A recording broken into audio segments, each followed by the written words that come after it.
Sahabat ODB, pembacaan Alkitab hari ini terambil dari Lukas pasal yang ke-19 ayat yang pertama sampai dengan ayat yang ke-10. Zakeus.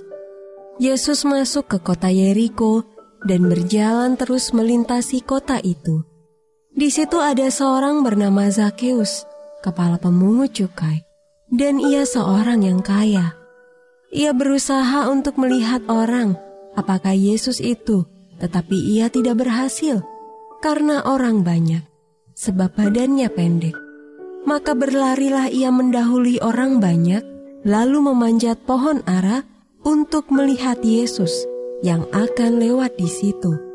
Ketika Yesus sampai ke tempat itu, ia melihat ke atas dan berkata, "Zakeus, segeralah turun, sebab hari ini aku harus menumpang di rumahmu." Lalu Zakeus segera turun dan menerima Yesus dengan sukacita.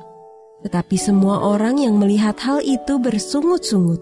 Katanya, ia menumpang di rumah orang berdosa.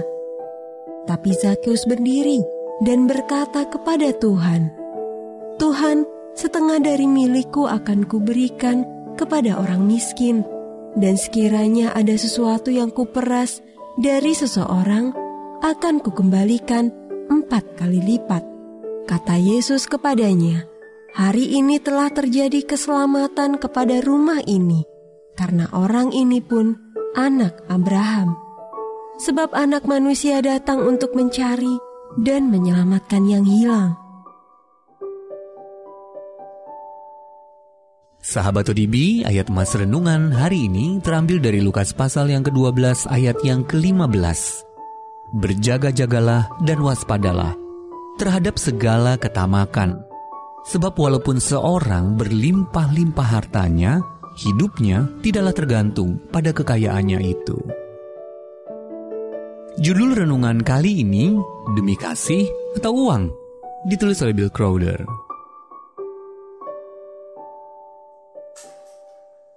Sahabat ODB, Oscar Wilde, penyair asal Irlandia, pernah berkata, "Waktu saya muda, saya pikir uanglah yang terpenting dalam hidup.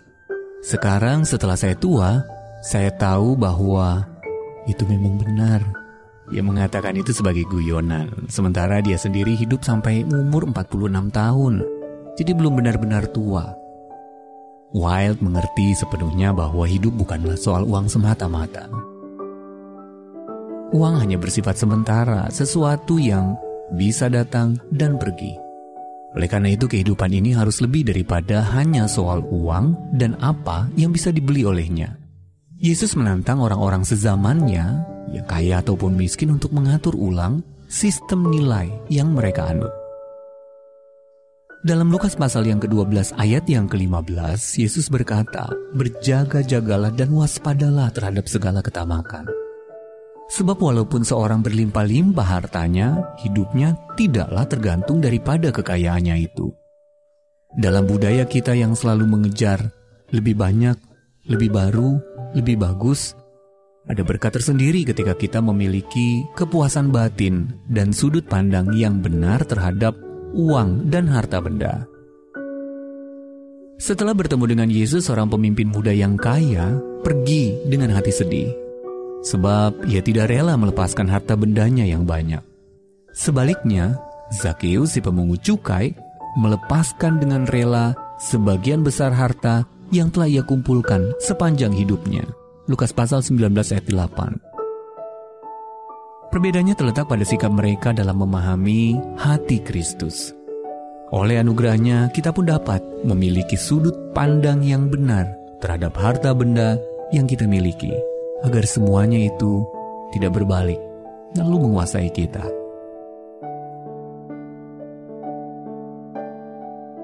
Sahabat ODB, apa yang Anda tidak bisa lepaskan dalam hidup ini? Mengapa demikian? Apakah hal tersebut sesuatu yang bersifat kekal atau hanya sementara?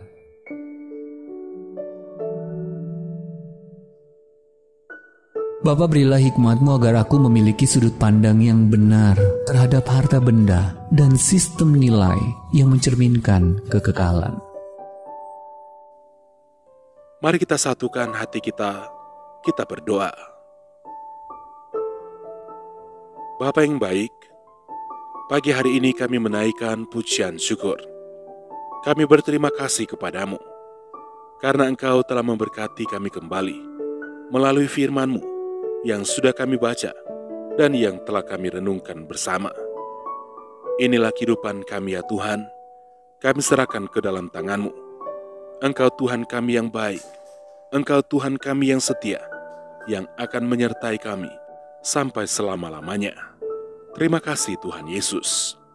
Sepanjang hari ini ya Tuhan, kami serahkan seluruh kehidupan kami ke dalam tangan-Mu. Dalam segala aktivitas pekerjaan kami yang akan kami kerjakan di sepanjang hari ini, Engkau akan menyertai kami lagi. Engkau akan menuntun kami. Engkau akan membuat berhasil apapun yang kami kerjakan. Dan Engkau Tuhan sumber berkat. Engkau akan memberkati setiap pekerjaan kami. Inilah yang menjadi doa kami pada pagi hari ini. Engkau Tuhan yang selalu mendengar, dan Engkau pasti akan menjawab setiap permohonan doa kami yang sudah kami naikkan kepadamu. Di dalam nama Tuhan Yesus Kristus. Haleluya. Amin.